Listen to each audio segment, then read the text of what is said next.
Sophia's shift at Marcello's began like every other Wednesday evening, with her arriving through the service entrance at 4:47 p.m., 14 minutes before the doors officially opened to Miami's elite.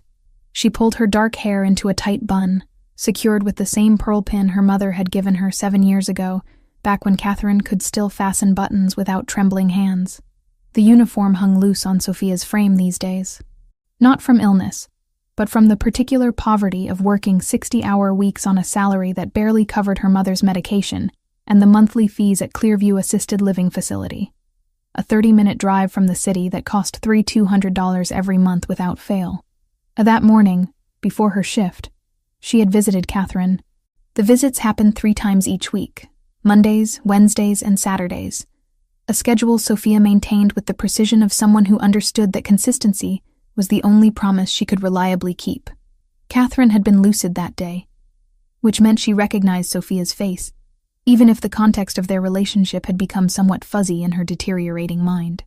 They sat in the facility's common room, which smelled perpetually of industrial cleaner and something underneath it, something organic and sad that Sophia had learned not to identify too closely. "You work too hard," Catherine had said, her fingers working at the hem of her cardigan nervously. Her hands moved constantly now, as if they were searching for something to do, some small task that might anchor her to present consciousness. "It's fine, Mom. You're comfortable there. That's what matters." Catherine had nodded, but Sophia could see the guilt flickering behind her mother's increasingly distant eyes. Catherine knew, on some level, that her existence required sacrifice. That knowledge lived alongside the advancing confusion, like 2 separate realities, refusing to fully merge. By next month, the realization might vanish entirely. Sophia had learned not to predict these deteriorations. They happened in their own time frame, following rhythms that had nothing to do with logic or fairness. The restaurant's kitchen was already buzzing with activity when Sophia entered. Marcus, the head chef, didn't look up from his prep work. He never did. Marcus had trained under someone in New York for 15 years before moving down to Miami, and he had a chef's particular disdain for front-of-house staff. Sophia didn't take it personally. She took it as the baseline of her professional existence, the same way one accepts gravity or the inevitability of Tuesday following Monday. She collected her order book and server's notepad, mentally rehearsing the evening's specials. The restaurant was expecting a full house. Valentine's Day was next week, and couples were beginning their preliminary reconnaissance missions, testing restaurants before committing to the more substantial romantic gestures of the actual date. Marcello's was where people went when they wanted to be seen, which meant it was where power moved through subtle conversations held over wine and carefully plated food. The last thing Sophia did before taking her position was apply the perfume. She kept the bottle in her locker, wrapped in a small velvet pouch that had come with it. The perfume itself was housed in a crystal vessel that looked like it belonged in a museum, rather than a locker room adjacent to a restaurant's kitchen. The glass was so precise, so intentional, that Sophia had never managed to examine it without thinking of craftsmanship from another era, from another world entirely. Her grandmother Victoria had given it to her 2 months ago, during those final days in the hospice facility when the morphine had worn off for just enough hours to allow Victoria to think clearly. Victoria was Sophia's only grandparent. Her other 3 had died before Sophia's birth or early in her childhood, leaving Victoria as the sole remaining link to whatever genealogy and family history Sophia might have claimed. Catherine had never been particularly forthcoming about relatives. Sophia had learned not to press the subject. "This is important," Victoria had said, pressing the crystal bottle into Sophia's hands with surprising strength for someone so diminished by illness. "This is—" She had paused then, gathering words that seemed to resist organization. "When someone recognizes this, when someone knows it, you'll understand things. About your family. About why I kept you safe." The statement had confused Sophia at the time. Kept her safe from what? Victoria had never been cryptic before. She had been direct, practical, the kind of woman who called things by their actual names rather than dancing around inconvenient truths. But the cancer had been thorough in its reorganization of Victoria's mind, breaking down linear thinking into fragments and philosophical abstractions. "What does it mean?" Sophia had asked. "It means your life wasn't random," Victoria had said. Then she had slipped back into the fog, and by evening, she was gone. Sophia had worn the perfume only twice since then, once to the funeral, and once when the despair of the month had felt particularly suffocating. But tonight, for no reason she could clearly articulate, she had applied it before work. Just a small amount on her wrists and the hollow of her throat, where the pulse beat visibly against her pale skin. The scent was unusual. Not floral in any conventional way, though there was definitely a flower at its heart, something that didn't have a name Sophia recognized. The base notes were warm, woody, reminding her of walking through an old library or entering a church that had stood for centuries. There was amber in there somewhere, and something that might have been leather, or might have been something else entirely. It was a scent that seemed designed to communicate complexity rather than simple pleasure. Every time she breathed, she detected something new in its composition, as if the perfume was a small symphony that kept reorganizing itself. By 5 p.m., the restaurant had filled to about 40% capacity. Sophia moved through her section with the automatic grace of someone who had internalized the choreography of service so thoroughly that her body could manage it, while her mind occupied itself with other concerns. She water glasses at precise angles. She presented menus with her left hand. She recommended the risotto to people who wanted to seem adventurous without actually risking anything unusual. It was during the second hour of service, around 6:45 p.m., that Marcus spoke to her directly. This was unusual enough that Sophia almost didn't register it at first. "Table 9's going to want something special tonight," he said, nodding toward the back of the dining room. "The man who just got seated in the corner. He comes maybe once every 3 months, always the same table, always private. He'll want something that isn't on the menu. Don't argue about it. Don't ask questions. Just bring him the best fish we have, prepared how I decide. The restaurant covers whatever he wants." Sophia followed Marcus's gaze toward the corner booth. Most of Marcello's corner tables were designed to be simultaneously prominent and isolated. They allowed the occupant to see and be seen, while still maintaining a buffer of space that prevented casual interaction with other diners. This particular booth was against the window, overlooking the street where palm trees lined the avenue, their fronds occasionally catching the wind like green flags signaling some distant war. The man seated there was striking in the way that certain predators are striking, the kind of magnetism that came from absolute stillness and control rather than obvious physical movement. He was approximately 35, maybe 36, with black hair that had been combed carefully back from a high forehead. His face had the kind of architecture that suggested Italian heritage, though Sophia knew that heritage was a complex thing, and racial characteristics were slippery categories that refused to remain stable under scrutiny. His jaw was notably square, the kind of jaw that looked carved rather than grown. His skin was olive-toned, unmarked by visible scars on his face, which was unusual for a man his age. He wore an expensive suit, gray, perfectly tailored, the kind of garment that cost more than Sophia's monthly rent. And he held a wine glass like someone who understood wine but didn't particularly care about it. What struck Sophia most was his eyes. Even from across the restaurant, she could perceive their color, a deep brown that seemed to absorb light rather than reflect it. His eyes moved across the room methodically, cataloging the space the way a person catalogs a building they're planning to occupy. He looked at people as if he was reading text written on their bodies, deciphering information that most individuals would consider private. Sophia realized she was staring. She adjusted her focus back to her current table, where a couple was discussing whether to split a dessert or order separately. She provided the expected gentle guidance. Splitting was romantic. Ordering separately was practical. Whichever they chose would be delicious, and moved toward the kitchen to place their order. But she could feel the man's attention now, prickling against her awareness like someone had touched the back of her neck lightly with a single fingertip. She didn't look at him again. She had worked in restaurants long enough to understand that sustained eye contact with certain patrons could be interpreted as invitation, and invitations created complications. Her life had enough complications without adding the unpredictable variables that came from attracting the attention of men who commanded entire restaurant sections simply by sitting down.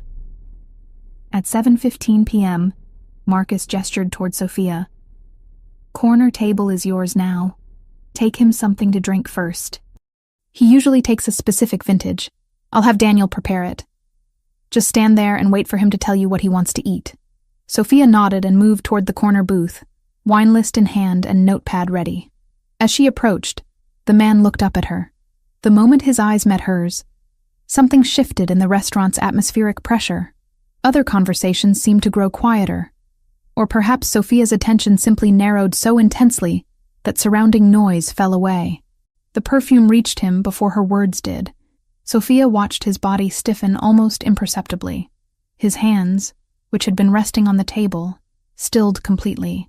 His eyes, those absorbing dark eyes, closed briefly, as if he was processing something that required all his sensory focus. "Good evening," Sophia said, her voice maintaining the professional flatness that service required. "Can I start you with something to drink this evening?" He opened his eyes, and when they met hers, Sophia felt the precise moment when recognition transformed into something else entirely. His expression didn't change. His body remained perfectly still. But behind his eyes, something was happening. Some internal calculation or recalibration that manifested as sudden, absolute concentration. "I'd like the Barolo," he said quietly. "The 1989 vintage. And I need the dining room cleared." His voice was low, measured, carrying the kind of authority that made the statement sound less like a request and more like a simple statement of fact. Sophia blinked. "I'm sorry? Everyone out," he said, still looking directly at her. "Now." The moment Luca Ravellini issued his command, the restaurant's carefully maintained performance of normalcy collapsed. Sophia stood frozen, her order pad dangling from her fingers like a useless prop from a play that had suddenly ended. The man didn't raise his voice. He didn't gesture or make any movement that could be interpreted as threatening, yet his words carried a weight that seemed to physically press against everyone present, a force that made heads turn toward the kitchen, toward the exits, toward the host stand where the manager stood with an expression that suggested he understood exactly what was being asked of him. "Sir, I'm not sure I understand," Sophia began, her professional training attempting to reassert itself, attempting to translate this impossible moment into something that could be managed through the protocols of hospitality. "We don't typically—" "Now," he interrupted, his gaze never wavering from her face. "Everyone leaves. Everyone except you. Folks, we're closing the dining room for a private safety procedure. Please gather your belongings and exit through the east corridor. We'll validate your parking and comp a bottle for your next visit." Couples abandoned their appetizers. A businessman collected his briefcase. The restaurant's ambient noise, the quiet clinking of glassware, the murmur of conversation, the distant sound of plating from the kitchen, began its rapid dissolution. Within minutes, the dining room had transformed from a crowded establishment into a stage set waiting for a scene that hadn't yet been written. The servers melted back into the kitchen. Marcus appeared briefly at the service window, took in the situation with a single glance, and disappeared again without comment. Through all of this, Luca Ravellini remained motionless. His hands rested on the table exactly where they'd been when Sophia approached, his body angled slightly toward the window. But his eyes tracked her with absolute focus, following her with the precision of something that hunted by watching, rather than by moving. When the last customer had exited and the host's stand fell silent, Luca rose from his seat. Sophia noticed that he moved with deliberate slowness, as though any sudden movement might shatter the fragile reality they'd entered. He was taller than she'd anticipated from the distance, well over 6 feet, with the kind of physical presence that seemed to displace air.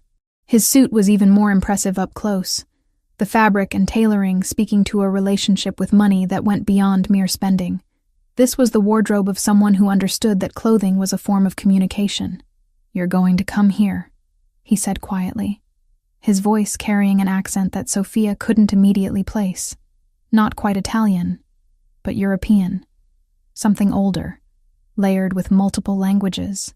"And you're not going to speak until I ask you a question. You're going to stand there, and you're going to let me understand what I'm perceiving.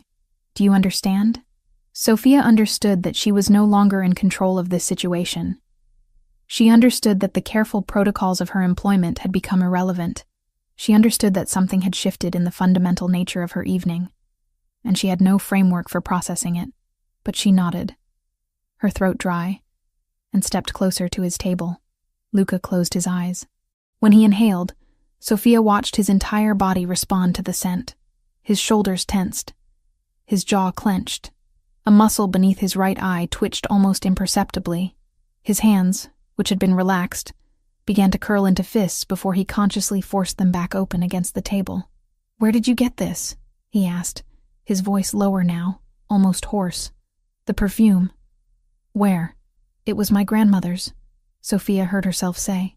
Her voice sounded very far away, as though she was hearing it from outside her body. "She gave it to me before she died, 2 months ago." Luca's eyes opened. They locked onto hers with an intensity that was almost physical in its force, as though he was trying to read something in her irises that went deeper than simple information.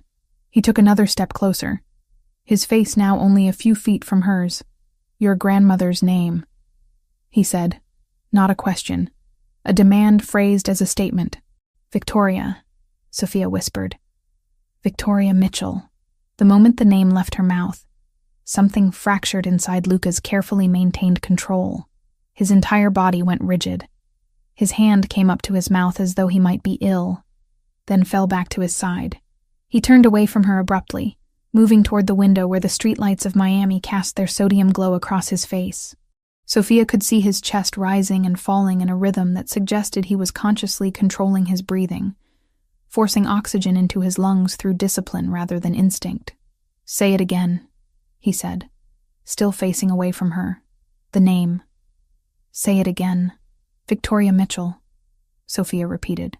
She didn't understand why it was important, didn't understand why this man's reaction had shifted from controlled intensity to something approaching emotional dissolution. "She was my grandmother. She died of cancer. She gave me the perfume in the hospice." Luca stood motionless for a long time. His hand came up and braced against the window frame, and Sophia saw his knuckles whiten from the force of his grip. She became aware of the silence in the restaurant. A complete absence of sound that felt almost toxic. The kitchen had gone quiet. The staff had either hidden themselves or left entirely. It was just Sophia and this man, and the scent of the perfume hanging between them like a physical presence. "Did she ever speak about me?" he asked. His voice was different now, stripped of the authority and control that had characterized his initial command.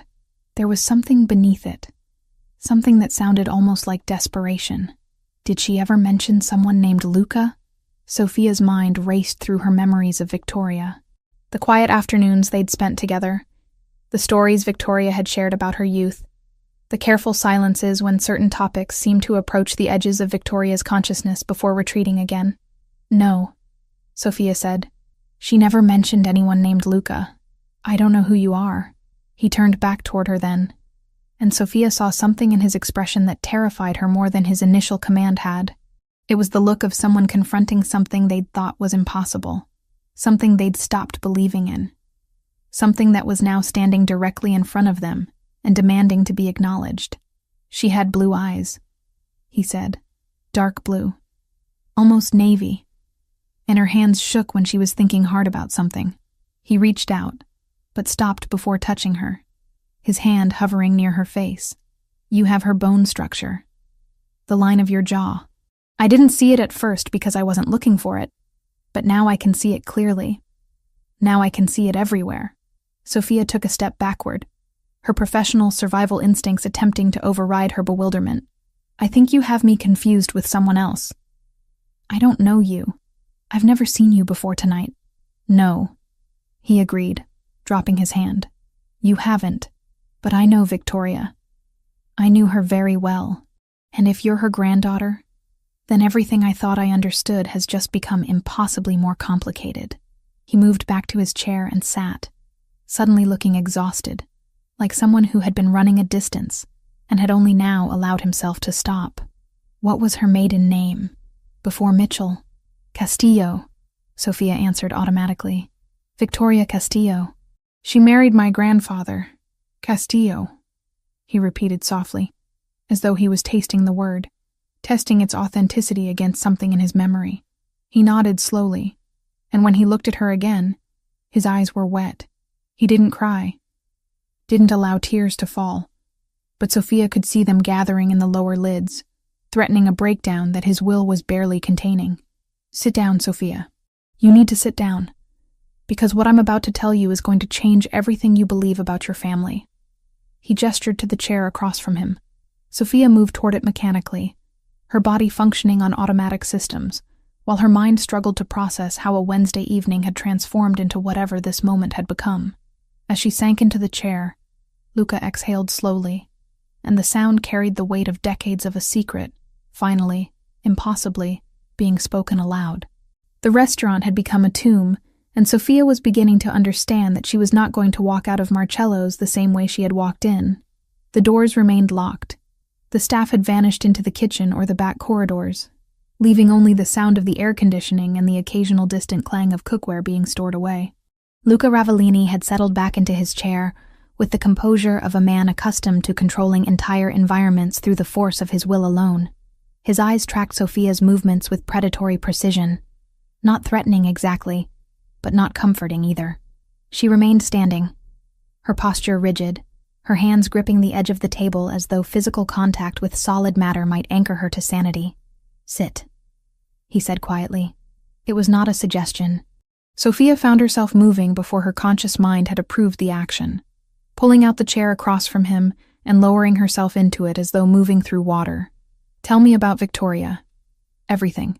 I want to know how she lived, what she did, who she became. I want details that don't appear in public records. I want to know the woman, not just the outline of her existence." Sophia's mouth was dry. She licked her lips before attempting to speak, aware that Luca was watching this small gesture with the kind of attention most people reserved for far more significant information. "I don't understand what you want me to tell you," she said.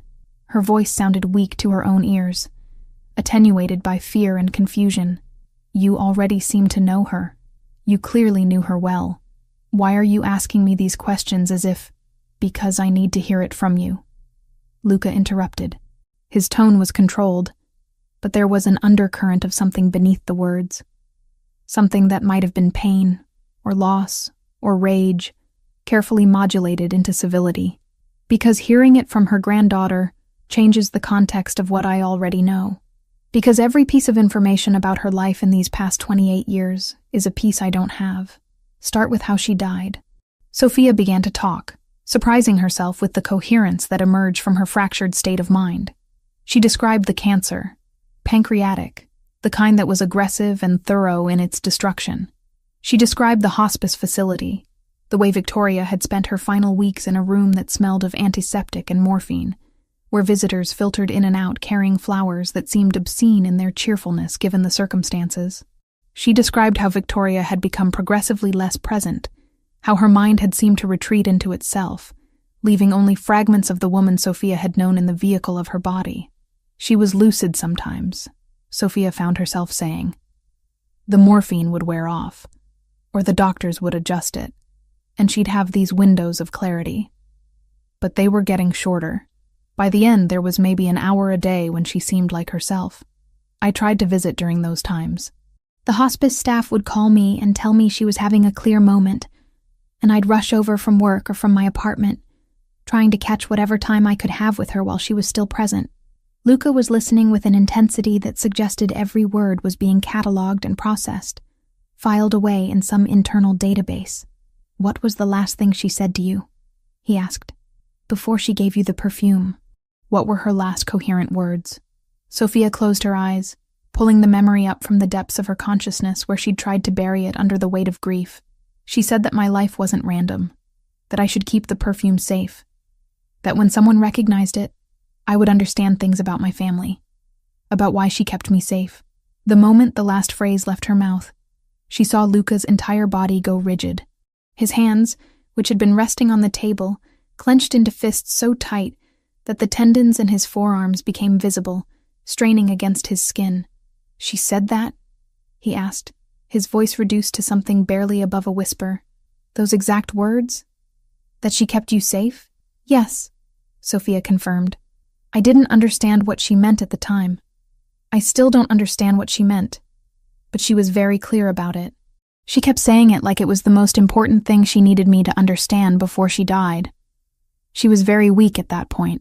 The morphine had her drifting, but she kept pulling herself back to say it again.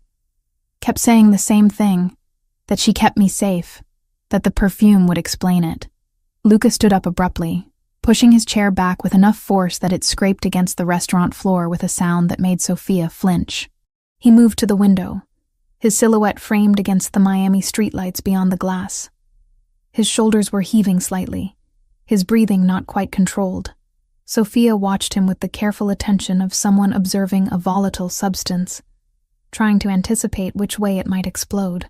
"Your grandmother was Victoria Castillo Mitchell," he said finally, his voice steady now, but hollow, as though he was speaking through a tunnel of exhaustion. "She married a man named Robert Mitchell when she was very young. That marriage produced your parent, who is still alive, I assume." "My mother," Sophia said. "Catherine. She's 47. She has degenerative neurological disease. She lives in a care facility." "And your father?" Luca turned to face her again. "I never knew him," Sophia said. "My mother never discussed him. He was never part of my life. Mother died when I was 5. Not actually died. She's still alive. But she became less present before I was even born, I think. By the time I was school age, I don't think she was capable of raising a child alone. So Victoria took over. I grew up thinking of Victoria as my primary family member." Luca moved to the table and retrieved something from his jacket pocket, a small leather case from which he extracted a business card. The card itself was expensive, embossed rather than printed, with raised lettering that Sophia could see even from across the table. It contained only a name, Luca Ravellini, and a telephone number with a local area code. There was no business title, no address, no indication of what services or industry might be connected to his name. "You're going to call this number tomorrow," Luca said, placing the card on the table between them. "You're not going to discuss this conversation with anyone. You're not going to research me or my background. You're going to call that number and speak only to me. Do you understand?" "I don't understand any of this," Sophia said, her voice rising slightly. "Who are you? How do you know Victoria? Why does my grandmother's perfume matter so much to you that you evacuate an entire restaurant? Why are you keeping me here against my will?" "You're not being kept against your will," Luca said, his tone suggesting that the distinction was important to him. "The door is unlocked. You can leave whenever you choose. But you won't leave because you're going to stay and listen to what I'm going to tell you now. And what I have to tell you requires you to hear it in this context, in this privacy, so that you can process it without the noise of the world trying to interrupt." He gestured for her to sit again. After a moment's hesitation, Sophia complied, her curiosity beginning to override her fear. There were answers here, she realized. Answers to questions she'd never thought to ask, to mysteries about her family that she hadn't known existed. Victoria's deathbed insistence that Sophia's life wasn't random suddenly seemed to carry more weight. "Your grandmother," Luca began, "was married once before Robert Mitchell. That marriage was brief and ended badly. During that time, she was connected to a family, a significant family, a family that did not approve of her relationship with my—" He paused, seeming to struggle with the word selection. "With a member of that family. She left that world. She tried to build a normal life. But the perfume she gave you is not a normal family heirloom. It is a signature. It is a marking. And the fact that you're wearing it means that she intended for you to be found." Sophia wanted to ask what he meant by found, but before she could form the question, Luca moved to the restaurant's front entrance and unlocked the door. He stepped back, creating a clear path to the exit. "It's 3 a.m, he said. "The street is empty. You can go home now. You can try to pretend this never happened, or you can call that number tomorrow and get answers to questions you're going to spend all night formulating. The choice is genuinely yours." Sophia gathered her things mechanically, her phone, her keys, her work notepad still clutched in her hand. She moved toward the door, her mind fracturing between the impulse to run and the impulse to stay and demand explanation. At the threshold, she turned back toward Luca. "Why should I trust you?" she asked. "You shouldn't," he said simply. Not yet. But you will, once you understand what Victoria was protecting you from. Call the number, Sophia. Everything becomes clear once you understand what that perfume represents. She stepped out into the Miami night, which had turned cold in the small hours of the morning. The street was indeed empty, the buildings dark, only scattered streetlights casting their sodium glow onto pavement that glistened from recent rain. As she walked toward the parking lot where her ancient Honda Civic waited, Sophia realized that Luca had never actually introduced himself, had never confirmed that his name was actually Luca Ravellini. She had only his word and his business card. But something in his desperation, something in the raw emotion she'd glimpsed beneath his controlled exterior, suggested that whatever this was, it had consumed him for a very long time. She clutched the business card in her fist as she drove home through the empty streets, the perfume still clinging to her skin, still carrying its secrets locked in its molecular structure, waiting for the right person to decode its meaning. Sophia didn't sleep. She sat on her bed with her laptop balanced on her knees, the glow of the screen the only light in her darkened apartment, and began the most meticulous research of her life. The business card sat on her nightstand, and she deliberately avoided looking at it, as though not acknowledging it might somehow make this situation less real. But her fingers moved across the keyboard with purpose, starting with the obvious query. The internet offered very little about Luca Ravellini. His name appeared in a few articles about crime in Miami, always mentioned in passing, always in connection with alleged activities and ongoing investigations. One article from a local news outlet dated 3 years prior referred to him as a figure of interest in organized crime operations. But the piece was vague on specifics, heavy on speculation, light on facts. The journalist had clearly been working from rumor and assumption rather than substantiated information. There were no photographs attached to his name, no social media presence, no professional biography or corporate listing. She pivoted her search. Isabella Ravellini. The name yielded more immediate results, though the information was dated. Articles from 20 to 30 years ago mentioned a woman named Isabella Ravellini who ran a private perfume operation in Miami. The business had never been incorporated formally, never sold products through retail channels, and had maintained what journalists at the time called an exclusive clientele. Photos showed an elegant woman with silver hair and sharp cheekbones, standing beside bottles of artisanal fragrance. One article from a lifestyle magazine circa 1995 featured an interview with Isabella, discussing the philosophy behind Perfume Ravellini. She explained that the fragrances were never for sale, only for gifting, only for those she deemed worthy of wearing a Ravellini creation. The formulas had been passed down through generations of women in her family, and she had no intention of commodifying them. The interviews stopped around 2000. A brief notice in an obituary column from 2010 confirmed that Isabella Ravellini had died at the age of 87. There was no public funeral listed, no charitable contributions in her name, no dramatic conclusion to her story. Just a woman who had existed quietly and then ceased to exist. Sophia searched for connections between the names. Victoria Castillo, Marco Ravellini.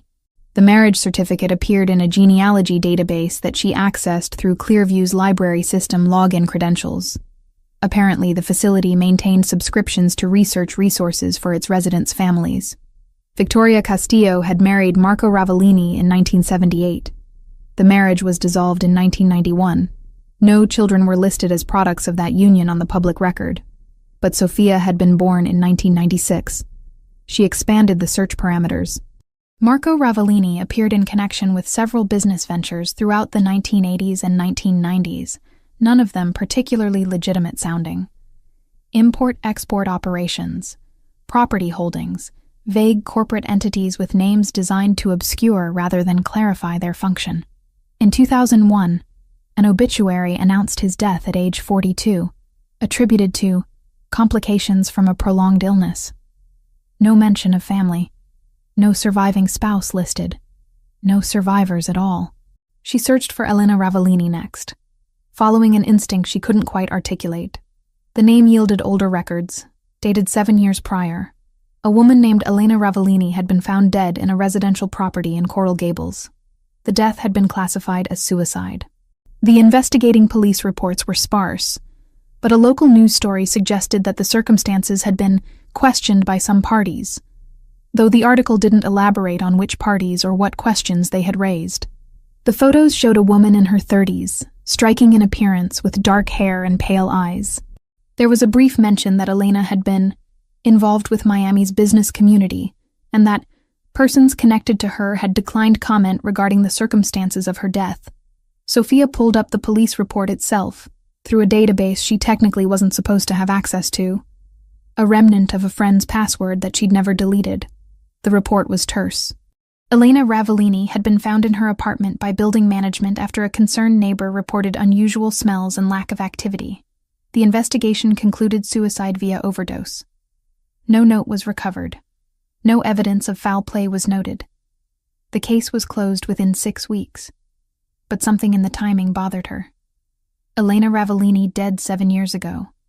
Luca Ravellini appearing in crime reports around the same period. Marco Ravellini having died a decade earlier. Victoria having been married to Marco, then divorcing him, then raising a daughter that the records suggested shouldn't exist. By 4 a.m., Sophia's eyes burned from screen exposure and exhaustion. She had filled 14 pages of her notebook with connections and questions and hypotheses that led nowhere conclusive. She understood that she was missing information, that there were gaps in the timeline and logic that she simply couldn't fill from publicly available sources. Victoria had said the perfume would explain things. Well, the perfume smelled like mystery and architecture, like something designed to communicate at a level that bypassed rational analysis. She was about to close her laptop when her email notification dinged.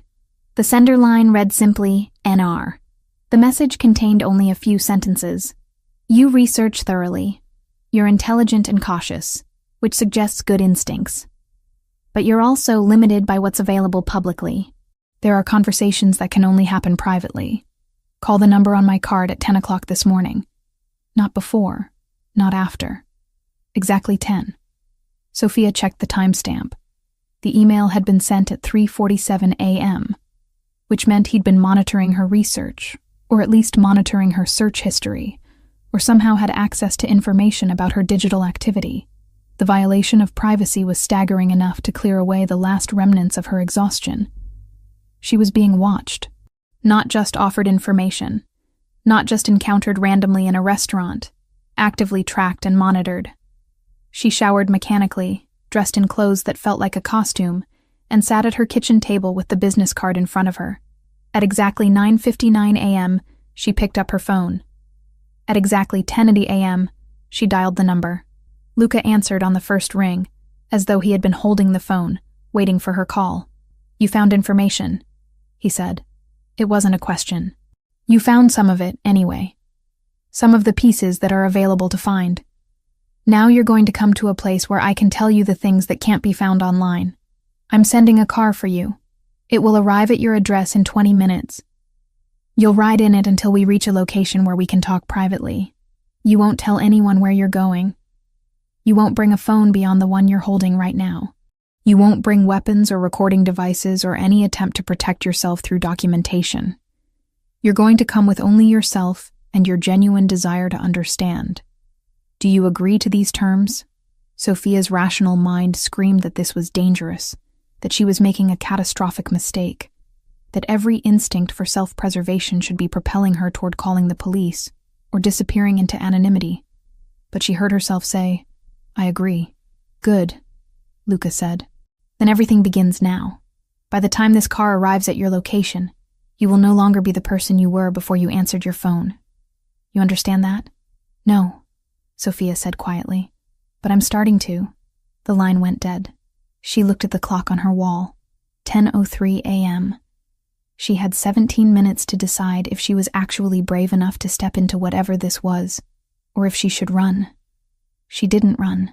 The car ride to Luca's mansion took 45 minutes, though Sophia wasn't entirely certain they were traveling in a linear path. The vehicle was tinted too darkly for her to see out, and the driver, a woman with silver hair and a professional demeanor, didn't engage in conversation beyond confirming Sophia's address and offering her water, which she declined. The silence was suffocating in its own way, giving Sophia nothing to focus on, except the mounting anxiety that accumulated with each turn the car made. When the vehicle finally stopped and the driver opened the door, Sophia emerged into a different version of Miami than the one she inhabited. The mansion stood behind wrought iron gates, visible only partially through landscaping that had been designed with precision to obscure rather than display. Palms and flowering shrubs created a buffer between the property and the street. The main structure was set back far enough that neighbors would have only glimpses of its architecture. Security cameras were discreetly positioned but clearly functional. This was a place designed by someone who understood that true power didn't announce itself through ostentatious display, but through deliberate concealment. The interior was understated in ways that suggested enormous wealth.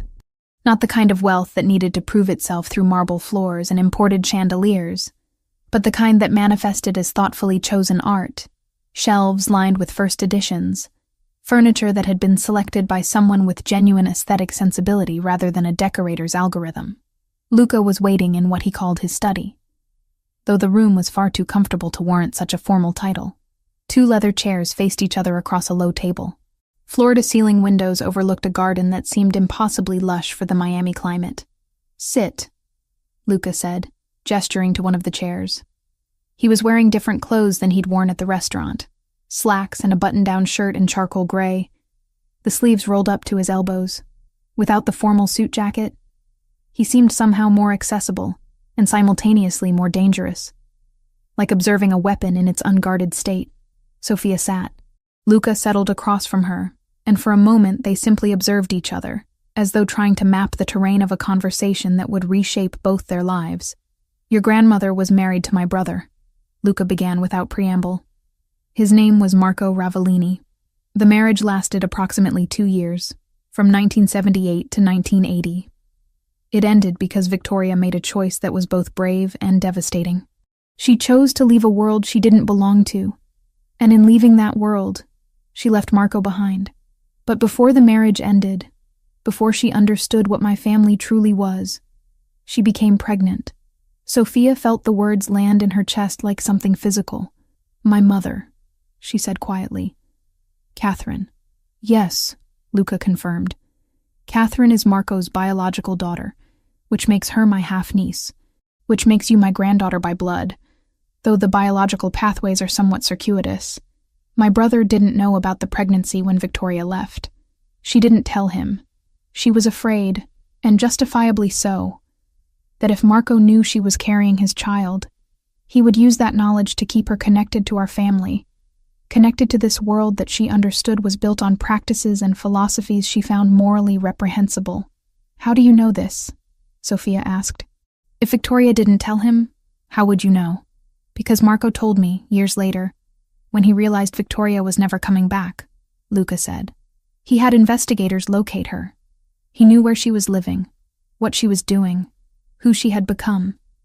He discovered that she had given birth to a daughter and was raising that daughter alone. And Marco made a choice too. He chose not to interfere. He chose to let Victoria build the life she wanted without the weight of connection to us. It was perhaps the most noble thing Marco ever did, which tells you something about the caliber of decisions we were typically making."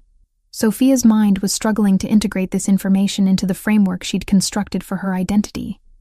Catherine, whom she'd always believed to have a father who was simply absent or unknown, had a documented biological connection to the Ravellini family, which meant Sophia herself was not simply a random product of chance, but rather the result of a deliberate, documented lineage. "But there's more," Luca continued. "The perfume. Do you understand what it represents?" "I've been trying to figure that out," Sophia said. "I found articles about your grandmother, Isabella. She made it. She made it exclusively, never sold it. What does that have to do with me?"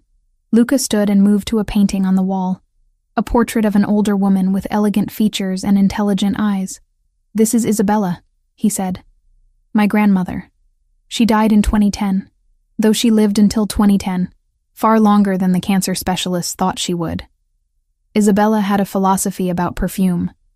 She believed that scent was a form of communication, a way to mark family without using DNA tests or official documents. She believed that her perfume should only ever be worn by people she had explicitly chosen to be part of her legacy.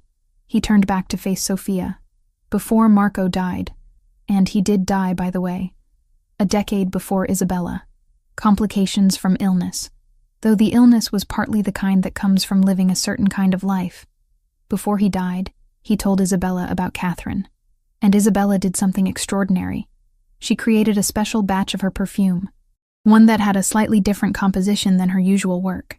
She instructed Marco to ensure that this perfume was given to Victoria, with the understanding that it should eventually be passed down to Catherine, and potentially to Catherine's children. Why would she do that? Sophia asked. Why would she make something specifically for people who were trying to escape her family?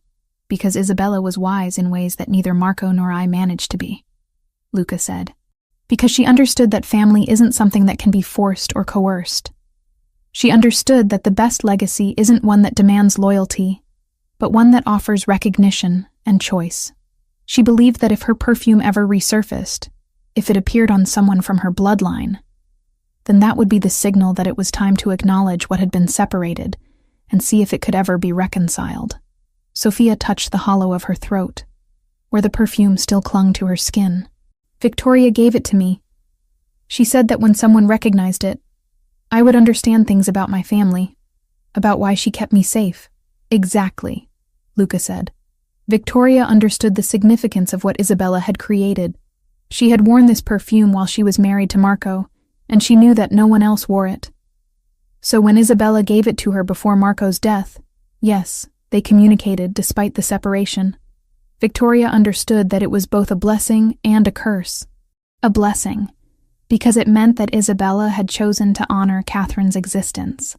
A curse, because it meant that if anyone from our family ever encountered someone wearing that scent, the connection would be undeniable. He returned to his chair and sat, leaning forward slightly. I grew up not knowing about Catherine's existence. Marco never told me until I was old enough to understand. I was 17 when he revealed it. I was already beginning to understand the nature of our family's business, the operations that funded our lifestyle, the methods we used to maintain power, and Marco's confession hit me like a betrayal of everything I thought our family was. What kind of operations? Sophia asked. She knew on some level, but she wanted to hear it articulated. Criminal enterprises, Luca said flatly. Money laundering through businesses that ostensibly operate legitimately. Debt collection through methods that exist outside legal frameworks. Connection to various trafficking operations that I won't detail, because you shouldn't carry that knowledge. My family is connected to organized crime, Sophia. We are not sophisticated businessmen who occasionally bend rules. We are criminals who maintain the facade of legitimacy. And when Marco told me about Catherine, what he was saying was that he had deliberately removed one person, his daughter, from this world, because he believed she deserved better than what we could offer her. Sophia felt something collapse inside her chest.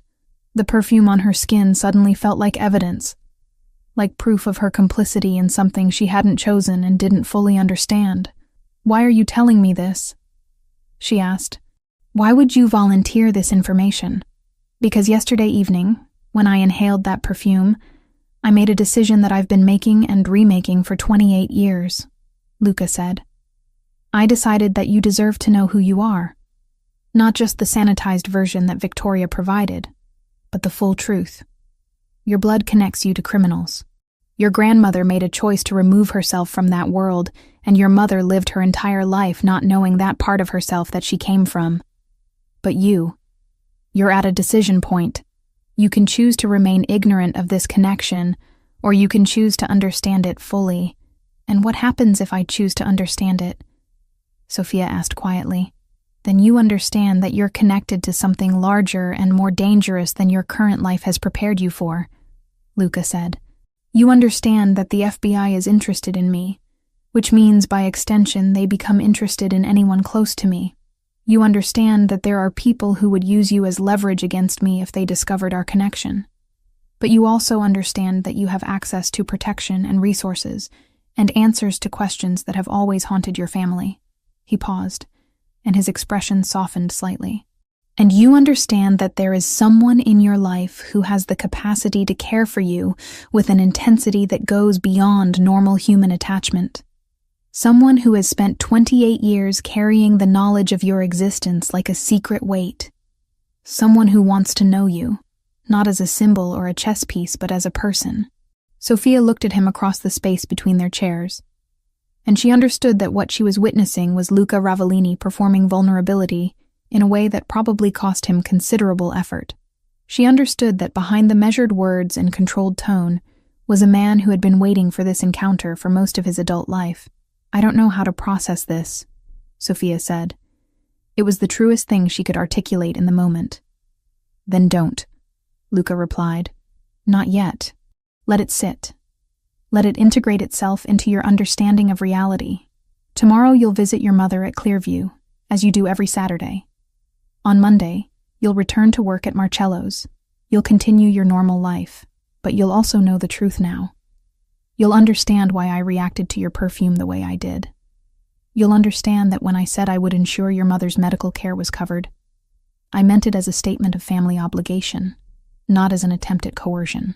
"How am I supposed to go back to my normal life knowing all of this?" Sophia asked. "The same way Victoria did," Luca said. "With difficulty, with constant awareness of the parallel world existing beneath the surface of the one you inhabit, with the understanding that some knowledge, once acquired, cannot be unacquired, but also with the knowledge that you now have the power to make informed choices about your own future." The car drove Sophia back to her apartment as the sun was setting, painting Miami in shades of orange and gold that seemed almost obscene in their beauty.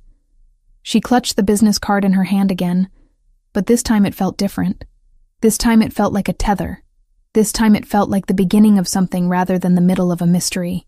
The 2 weeks following Sophia's visit to Luca's mansion existed in a state of fragmented normality that felt like performing in a play she hadn't auditioned for. She returned to Marcello's on Monday evening, and Marcus barely acknowledged her absence. The restaurant operated in its own universe of wealthy patrons and carefully orchestrated service, indifferent to the seismic shifts happening in individual staff members' lives. She took orders. She delivered plates. She managed the delicate choreography of hospitality that required her to be simultaneously present and invisible. But everything had changed. Sophia moved through her shifts with the awareness that she was being observed, that somewhere in the Miami evening, there were men whose job was to ensure her safety. She never saw them directly. There were no obvious security measures, no black cars following her, no sudden appearance of bodyguards. The protection was as invisible as the threat it was designed to counter. On Friday of that week, as she was clocking out after her shift, 2 individuals appeared at the employee entrance.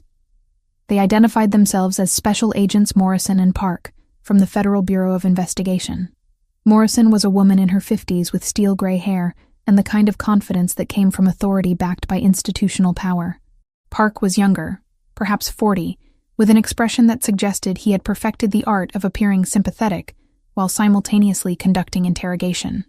"We'd like to ask you some questions about an incident at this restaurant approximately 2 weeks ago," Morrison said, producing a badge that Sophia studied with the careful attention of someone trying to process information that didn't make immediate sense. "There was a situation where a customer requested that the dining room be evacuated. We're looking for statements from anyone who was present." Sophia's mouth went dry. "I don't remember anything unusual," she said, which was technically true in the most literal sense. Everything about that night had been unusual. Nothing about it could be characterized as routine or noteworthy in the ways that fed into official reports. "You were working that evening," Park said. He was consulting a notebook, though Sophia suspected he already knew the answer. "You were assigned to the section where the customer in question was seated. The manager indicated that you served him directly before the evacuation occurred. He ordered the Barolo," Sophia said carefully. "He was a customer. He placed an order. I don't recall anything else." Morrison's eyes narrowed slightly. "The customer's name was Luca Ravellini. Do you know who that is?" The name hung in the air between them, and Sophia understood that this moment represented a threshold. Acknowledge the name and invite questions about her connection. Deny recognition and risk being caught in a lie that would damage her credibility. Say nothing, and hope the silence could be interpreted as confusion rather than evasion. "I'm a waitress," Sophia said finally. I serve customers. I don't track their names or backgrounds. If he wanted something, he ordered it and I delivered it. That's the extent of my interaction with him. Park exchanged a glance with Morrison. We're aware that Mr. Ravellini has been under investigation for various activities that exist outside legal boundaries. We're also aware that he has been documented visiting this establishment multiple times. We're interested in whether any conversations occurred between you and Mr. Ravellini that might provide insight into his current operations or associates. He ordered wine, Sophia repeated. We didn't have a conversation. He evacuated the restaurant and I went home. That's all I know. The questioning continued for another 20 minutes, circling around the same territory without advancing into new ground. Morrison and Park seemed increasingly frustrated as Sophia maintained her posture of professional detachment, offering nothing beyond the bare minimum of confirmation. Eventually, Morrison produced a business card with her contact information. If you remember anything, or if Mr. Ravellini attempts to contact you, we'd appreciate hearing about it, she said. We can offer protective measures if you feel you're being pressured or threatened. Sophia accepted the card and watched them leave. 40 minutes later, her phone rang. The caller ID showed an unknown number, but she answered it anyway. They visited you, Luca said without preamble. It wasn't a question. How do you know that?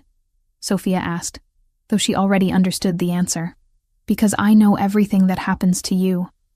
I told you that you were being protected, that protection extends to monitoring when federal agents decide to interview you. What did you tell them?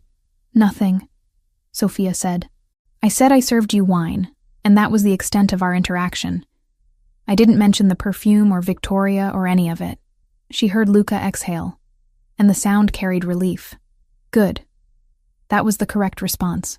By refusing to cooperate with them, you've made a statement. You've indicated that you're not interested in being a government cooperant. But Sophia, understand what this means. By protecting me, you've now involved yourself in my world in a way that creates legal liability. You're not just someone connected to me. You're someone who has actively chosen not to testify against me. I don't know if I had a choice, Sophia said quietly. You did, Luca replied. You could have told them everything. You could have made a deal. Immunity for testimony. You could have removed yourself from this situation entirely. But you didn't. And now I need to offer you something in return for that loyalty. He instructed her to come to the mansion on Saturday morning. When she arrived, she found not just Luca waiting for her, but a woman who introduced herself as Rosa. Rosa was in her mid-50s, with dark hair streaked with silver, and eyes that contained entire libraries of untold stories. She moved through the mansion with the ease of someone who had spent decades navigating its spaces and hierarchies. Your grandmother was my friend, Rosa said without preamble, once they were alone in what appeared to be Luca's private study. Victoria used to visit this house when she was married to Marco. Those visits stopped, and I understood why. Marco never spoke about what had happened, but we all knew. And then, years later, Luca told me about Catherine. And now he's telling me about you. Rosa settled into a chair with the deliberation of someone whose body carried the weight of decades. I've worked for this family since 1992. I came to them after my own family fell apart. They gave me structure when I needed it. They gave me purpose. But I also watched what this life does to people. I watched Marco love someone he couldn't keep. I watched Luca grow up understanding that loyalty was currency, and that money moved through channels most people never see. Why are you telling me this? Sophia asked. Because Luca wants to offer you a job, Rosa said. Not in any capacity that would involve illegal activity. He's funding a private medical laboratory that requires someone with forensic knowledge. Someone who can process evidence analysis for private clients. The work is legitimate. The money comes from legitimate sources. Or at least sources legitimate enough that they're not going to trigger federal scrutiny. He wants you to work there. He wants you to stop being a waitress and start being something more aligned with your capabilities. And if I refuse, then you continue as you are, Rosa said. But you'll be doing it under constant surveillance by federal agents. They'll be watching you, waiting for you to slip up or to make contact with Luca in ways they can use as evidence. They'll make your life difficult through legal channels, audits of your tax returns, inspections of Clearview's records, interviews with your coworkers that subtly suggest you're connected to criminal activity. Luca would prefer not to involve you in his operations, but if you're going to be connected to him anyway, he'd rather that connection be one he can control and protect. Sophia understood that what Rosa was describing was a choice with only one rational option. She could refuse and maintain her current precarious stability, or she could accept the offer and move into Luca's world with eyes open. "I accept," she said. The transition happened within a week. Sophia submitted her resignation at Marcello's, citing a better opportunity. She moved from her small apartment to a townhouse in Wynwood that Luca owned, a property located in a neighborhood that was actively gentrifying, surrounded by galleries and restaurants and people who minded their own business. The laboratory was located in a commercial building that appeared, from the outside, to be a routine medical facility. Inside, it was equipped with state-of-the-art forensic equipment and staffed by technicians who treated Sophia with professional courtesy, but did not attempt conversation beyond work-related matters. The salary was tripled from what she'd made at the restaurant. The work was intellectually engaging in ways waitressing had never been, but Sophia understood that she had traded one cage for another, albeit a more comfortable one. She could afford to increase Catherine's care. She could afford better treatment options. She could afford stability. The price was her independence. One evening, as she was completing analysis on a blood sample, Rosa appeared at her workstation. "Luca wants to introduce you to his business circle," Rosa said. "There's a dinner tomorrow evening at the house. Formal attire. Nothing too elaborate. You're his family now." It's time they understood that. Sophia felt her stomach tighten. "I don't know anything about business circles." "You know about observation," Rosa said. "You know about reading people. That's what matters.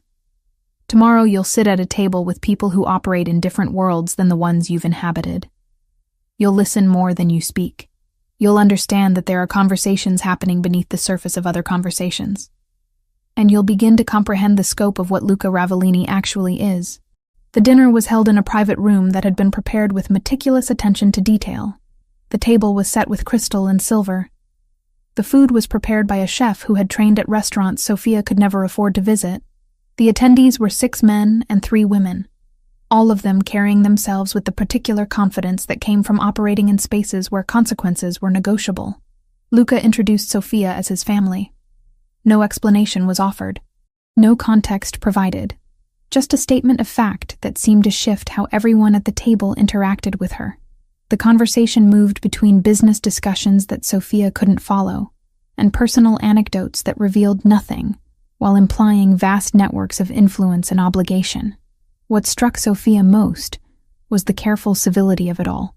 These were dangerous people conducting themselves with the refinement of diplomats. They were discussing operations that almost certainly involved illegal activity, but they discussed them in language so coded and abstract that an outsider listening would have heard nothing but networking between legitimate business interests. Halfway through the meal, a man seated across from Sophia, someone Luca had introduced as Franco Giardoni, leaned toward her and smiled. "So you're the mystery that's captured Luca's attention," he said. His accent suggested Eastern European origins, but his English was fluent. Beautiful and connected to his family. That's a powerful combination. "I'm his family," Sophia said flatly. "That's all." "Of course," Franco said, though his smile suggested he understood more than she'd revealed. "Family is everything in this world. The people around this table, we're all bound by blood or obligation or debt. It's what keeps the system functioning. People who understand that loyalty to family supersedes loyalty to law. People who understand that certain rules exist outside legal frameworks." Luca appeared at Sophia's side before she could respond. His hand found the small of her back, and the gesture was both protective and territorial. "Sophia and I need to discuss something," he said to Franco. "If you'll excuse us." He led her from the dining room to his private study, where windows overlooked the garden that seemed to exist in its own climate zone, independent of the Miami weather beyond the property lines. "I need you to understand what you're witnessing," Luca said. "These people, Franco and the others, they exist in networks that move money through channels and methods that the legal system can't track or prevent. They operate with efficiency that legitimate business can't match because they're not constrained by ethics or law or consequences. Are you one of them?" Sophia asked. I am, Luca said simply. And because you're connected to me, you're now embedded in that world whether you wanted to be or not. The laboratory isn't just a place of employment. It's a front that allows me to operate in certain contexts. Your presence there legitimizes operations that would otherwise attract attention. You're not complicit in the crimes, Sophia, but you're not separate from them either. Sophia felt something fracture inside her chest, some wall between who she had been and who she was becoming. What if I didn't want this? She asked. Then you shouldn't have protected me when the FBI came asking questions, Luca said. His voice was not unkind, but it was absolute. You made a choice that night. You made it consciously or unconsciously, but you made it. And now you're living with the consequences of that choice. He paused, and his expression softened slightly. Rosa told me that you were conflicted about whether accepting the laboratory position made you complicit in criminal activity. I want you to understand something. You didn't create the world that contains organized crime and federal investigations and people like me. You were born into a family connected to that world whether you knew it or not. Victoria left it to protect her daughter. But you knew what you were walking into. You chose it anyway. And that choice, that conscious decision to stay, despite understanding the reality, that's what separates complicity from agency. I chose it because I didn't have a real alternative, Sophia said. That's what everyone says, Luca replied. That's what Marco said when he was entering the family business. That's what Victoria said when she was deciding to leave. That's what I said when I was deciding whether to stay. But the truth is that we all had alternatives. We just had to live with the consequences of taking them. You chose to stay in my orbit. Now you have to decide what that means for who you become. He moved to the window and stood with his hands in his pockets, looking out at the garden. I've been trying for 28 years to figure out how to navigate a life built on choices I didn't make, but couldn't undo. And now you're being asked to do the same thing. I can't make it easier for you. I can only promise that I'll protect you, and that your loyalty will be returned in kind. Sophia understood that what he was offering was not love in any conventional sense, but rather a form of family obligation that superseded sentiment. She understood that she had been woven into his world in ways that couldn't be unraveled, and she understood that the perfume Victoria had given her had been a key to unlock doors she'd never known existed, doors that now stood open and could not be closed. 6 months into her employment at the laboratory, Sophia had developed a rhythm that felt almost sustainable. The work was engaging. Her salary had been increased twice without her requesting it. Catherine's care had been upgraded to include private nurses and specialized therapies that had noticeably improved her mother's cognitive function on her better days. Sophia visited every Saturday and Wednesday, spending hours in Clearview's common room, sometimes talking to her mother about the present, sometimes just sitting in companionable silence while Catherine worked through the cognitive exercises that her care team had prescribed. But the arrangement with Luca had transformed in ways that Sophia struggled to categorize. He began appearing at the laboratory unannounced, ostensibly checking on operations, but really just to observe her working. He brought her coffee from a cafe she'd mentioned in passing conversation. He asked about her projects with genuine interest that went beyond casual inquiry. He invited her to dinners at his mansion, with increasing frequency, and those dinners had shifted from formal business gatherings to something more intimate, conversations between two people who were learning each other's minds as well as their histories. 3 weeks into October, Luca brought Franco Giardoni to one of those dinners. Franco was charming in a way that Sophia recognized as practiced, refined through years of operating in social contexts where attraction was a tool. He pulled out her chair. He asked about her work with apparent fascination. He complimented her dress in ways that walked the careful line between flattery and impropriety. "You're wasted in a laboratory," Franco said to her over the main course. His accent had softened over the months she'd known him, or perhaps she'd simply become more attuned to its cadences. "Someone with your intelligence, your observation skills, you could be doing so much more with your time." "I'm satisfied with what I'm doing," Sophia replied. "But satisfaction isn't ambition," Franco continued. "Satisfaction is comfort. It's stagnation dressed up as contentment. You should be thinking about expansion, about climbing toward positions of genuine influence within the organization." Luca set down his fork, with a deliberation that drew everyone's attention to the sound. Sophia's position is exactly where it needs to be, he said quietly. His tone suggested that disagreement would be unwise. She has the influence she requires. She has the respect of the people she works with. She has autonomy in her operational sphere. I don't see expansion as an improvement on those metrics. Franco smiled, but it was a smile that acknowledged defeat, without admitting it. Of course, he said. I was simply suggesting that unused potential is a tragedy, but perhaps I'm not the best judge of how her talents should be deployed. After dinner, as Franco was being escorted out by Rosa, Luca asked Sophia to join him in his study. She found him standing at the window again, that familiar posture that suggested he was carrying thoughts too heavy to voice while looking directly at another person. Franco is positioning himself to take over certain operations in the next few years, Luca said without preamble. He's intelligent and ruthless and willing to make the hard decisions that leadership requires. In another context, I might even approve of his ambitions. But I don't want him near you. Why not? Sophia asked. She genuinely didn't understand the objection. Luca turned to face her, and his expression was complicated.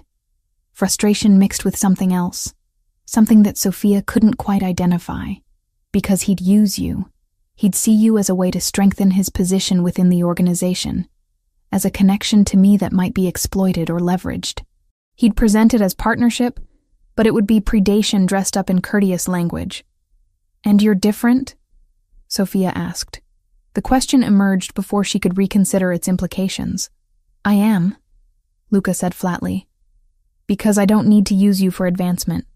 I already have position and power. What I have with you is separate from those concerns. What I have with you is... He paused, seeming to struggle with word selection.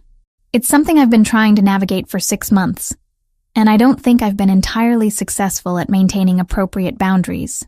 Sophia felt her heartbeat accelerate. What do you mean? I mean that you're my granddaughter biologically, but that connection exists in isolation from any emotional relationship I had with your mother or your grandmother, Luca said. His words were measured, chosen with care. I mean that I didn't raise you. I didn't know you as a child. I didn't form attachment to you through proximity and time and the accumulation of small moments that constitute parenting. I mean that when I look at you now, I see a woman who is intelligent and courageous and capable of navigating complexities that would destroy most people. I see someone who made a choice to stay connected to me despite understanding the implications of that choice. I see someone who I've developed attachments to that go beyond family obligation. Luca, Sophia began, but he held up a hand. I'm not asking you to reciprocate, he said. I'm simply stating a fact that I think you should understand. I'm stating it so that you understand why Franco needs to remain at a distance from you.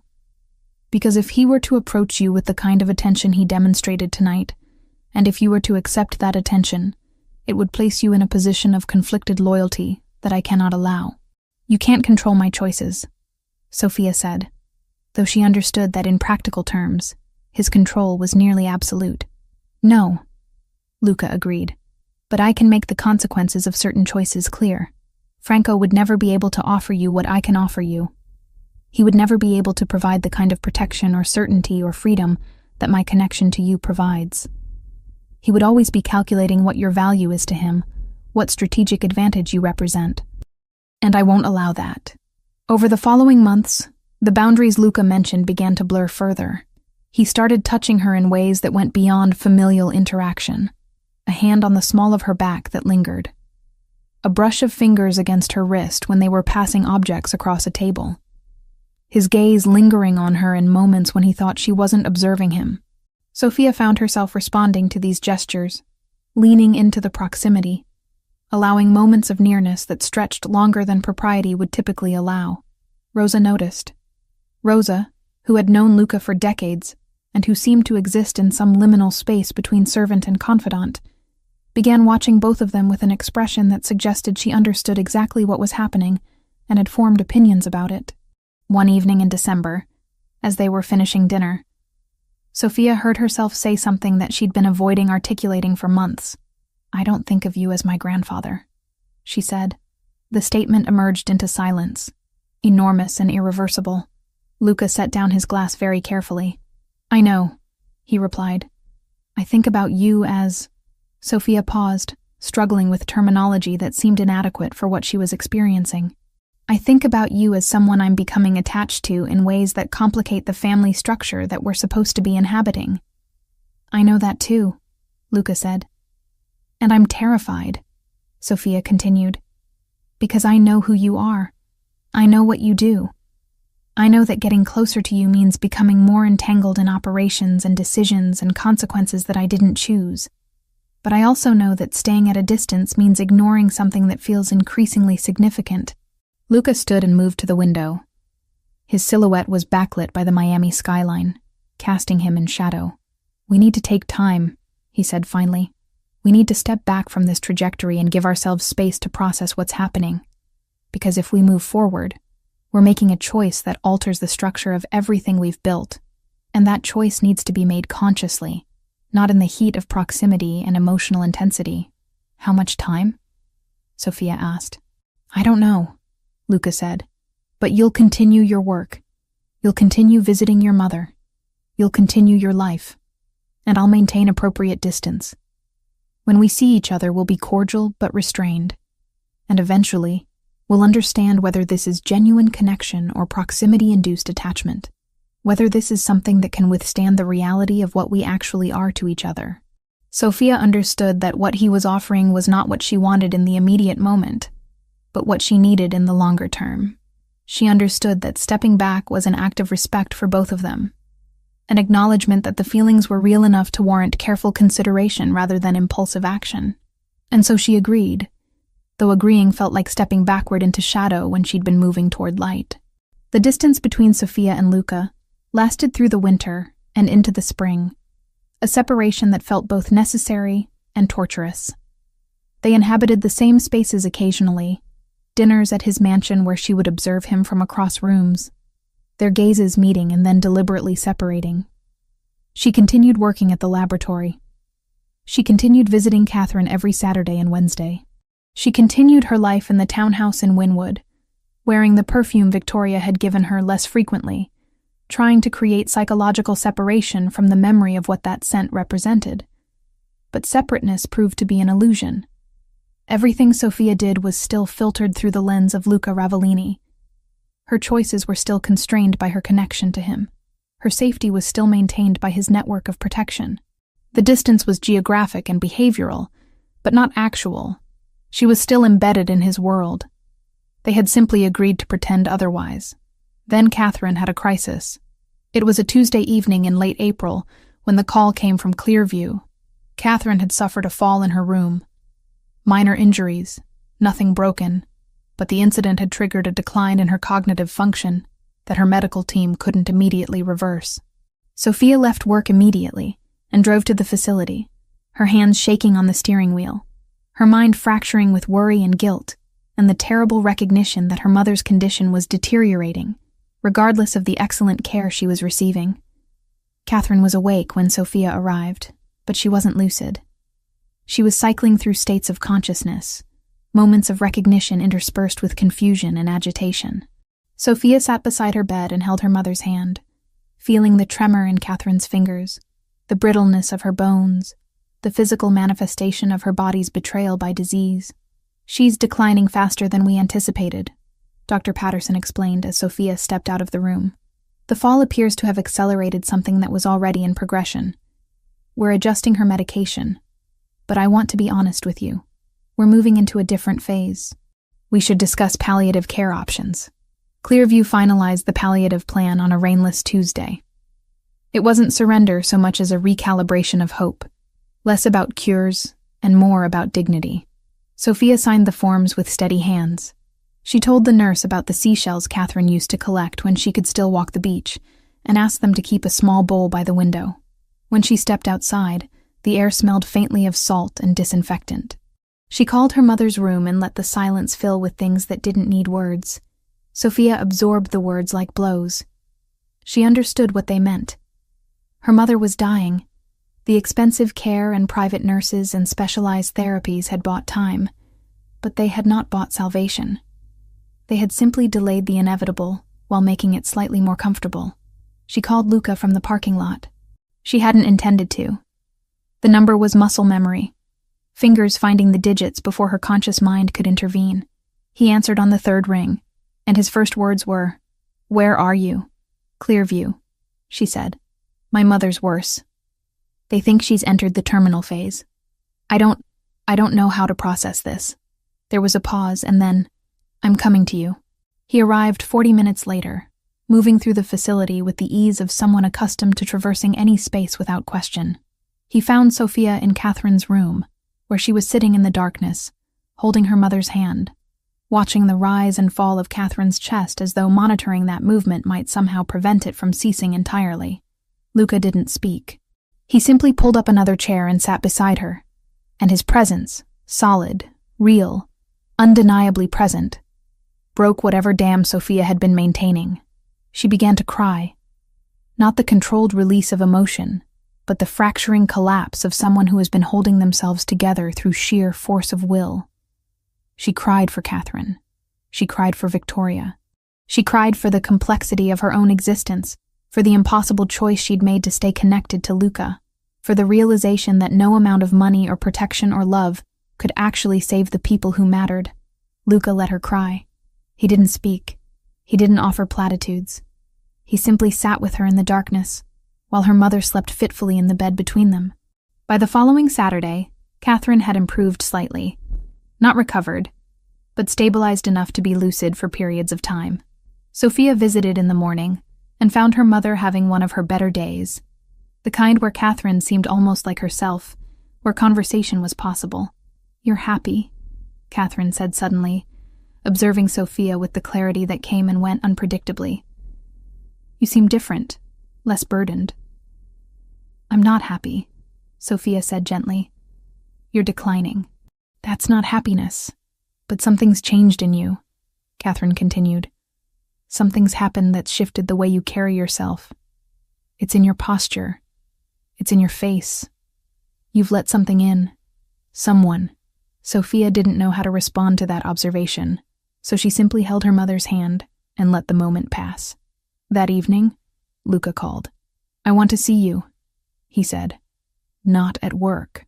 Not at the mansion. I want to see you somewhere that's only for us." He sent a car, and it brought her to a private marina on the outskirts of Miami. A boat was waiting, not one of the ostentatious yachts that the wealthy typically owned, but something smaller, more intimate. Luca was standing at the helm when she boarded, and he looked different. Less like a crime boss orchestrating operations, and more like a man who had removed the armor he typically wore. "I want to take you somewhere," he said. "Is that acceptable?" Sophia nodded, and he began maneuvering the boat away from the dock and out onto the black water. They sailed for hours, moving into deeper waters where the lights of Miami became distant, where the world seemed to consist only of the boat and the ocean, and the stars emerging as darkness deepened. Finally, he anchored in a location that appeared to be nowhere in particular, a patch of water indistinguishable from any other patch of water. "I've been trying to figure out how to navigate what we are," Luca said, standing at the rail with his hands in his pockets. "I've been trying to understand whether what I feel for you is genuine connection, or whether it's projection, expectation, the weight of decades waiting for someone to bridge the gap between who I am and who I wish I could be. And I still don't have a definitive answer, but I've come to understand that not having a definitive answer doesn't matter. What matters is that every moment I spend apart from you feels diminished by your absence. What matters is that you represent possibility in a life built entirely on inevitability. What matters is that you're real and present and worth every risk that comes with loving you." He turned to face her, and his expression was open in ways that Sophia had never seen before, vulnerability written across his features like language. "I can't offer you a normal life," he continued. "I can't offer you a future free from complication. What I can offer you is protection, loyalty, and a commitment that supersedes every other obligation I maintain. What I can offer you is the acknowledgement that you matter to me in ways that go beyond family or duty or strategic advantage. What I can offer you is myself, entirely, if you choose to accept that offer." He reached into his jacket and withdrew a small velvet box. Inside was a chain of gold, delicate but unmistakably valuable, with a pendant that contained a single drop of liquid, captured in crystal, suspended and preserved. "This is the original Perfume Ravellini," Luca said. "Isabella's formula. Marco brought it to me before he died, thinking I might understand what it meant. I've kept it for 28 years, waiting for the right moment to know what to do with it. But now I understand. It belongs with you. It belongs in the space between who you were and who you're becoming. It connects Isabella to Victoria to you, across generations and choices and heartbreak. It's the only thing I have that truly belongs to my family's history, and I'm giving it to you, because you've become the most important part of my history." Sophia took the necklace with trembling hands. The pendant was warm against her palm, and the perfume inside seemed to be alive, swirling slightly within its crystal prison. "I'm not asking you to marry me," Luca said. "I'm not asking you to formalize this through legal structures that would only create complication.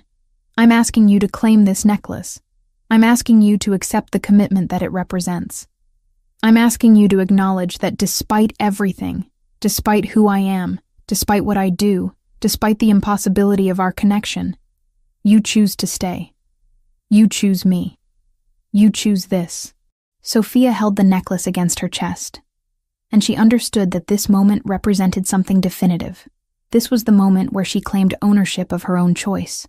This was the moment where she stopped being pulled into Luca's world and started choosing to inhabit it. This was the moment where love became active rather than passive, where she became an agent in her own narrative, rather than a character carried along by circumstances beyond her control. "Yes," she said. "Yes to all of it." Luca moved toward her, and when he kissed her, it felt like a beginning rather than a continuation, like they were creating something new rather than surrendering to something inevitable. The kiss was not gentle, but it was deliberate, filled with intention and acknowledgement. When they parted, Sophia could still taste the salt from the ocean air and the particular flavor of possibility.